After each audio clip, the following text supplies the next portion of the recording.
The forest at night is a place of profound silence, but that quiet can be deceptive, even deadly. For three friends, Hassan, Bilal, and Sarah, this silence was about to be shattered.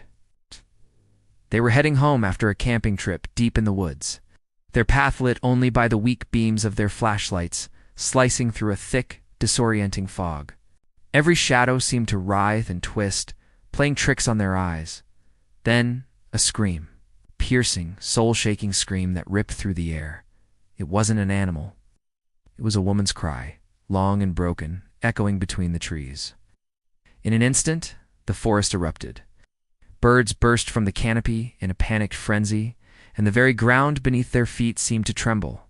Sarah stopped dead in her tracks, her breath catching in her throat. "Did you hear that?" she whispered, her voice barely audible. Bilal tried to dismiss it with a nervous laugh, but it came out as a strangled croak. "It's nothing," he stammered, his eyes darting into the darkness. Just a fox." But his words were a lie, and they all knew it.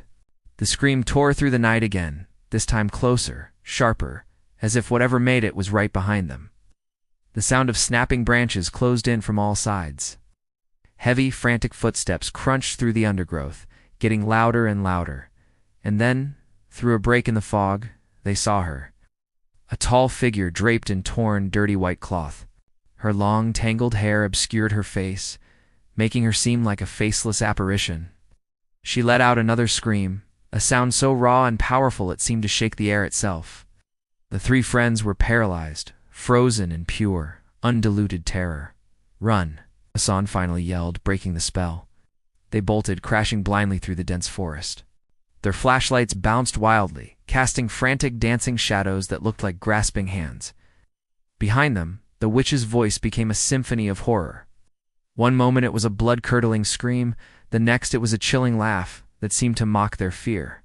Then it would drop to a whisper, a sibilant voice that felt like it was slithering right into their ears, even though she was still far behind.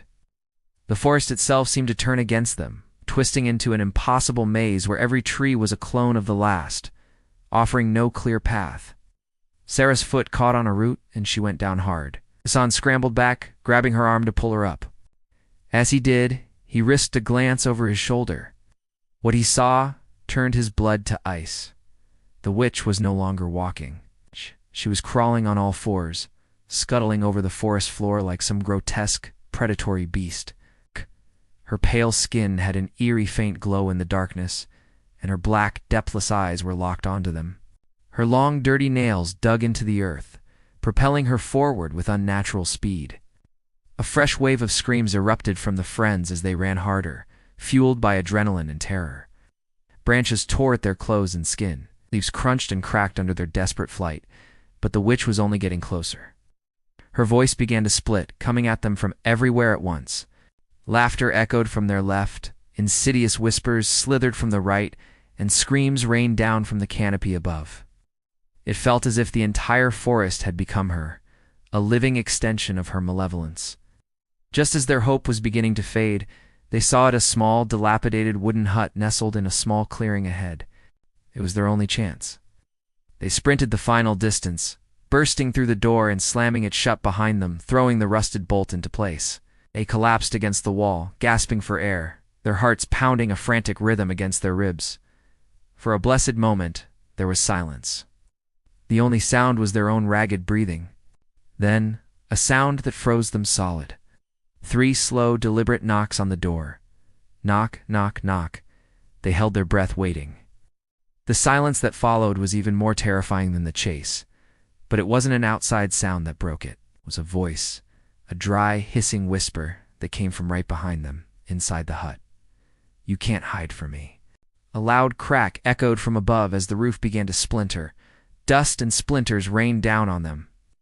They looked up in horror, and from the darkest corner of the hut, a face slowly emerged from the shadows, the witch's face.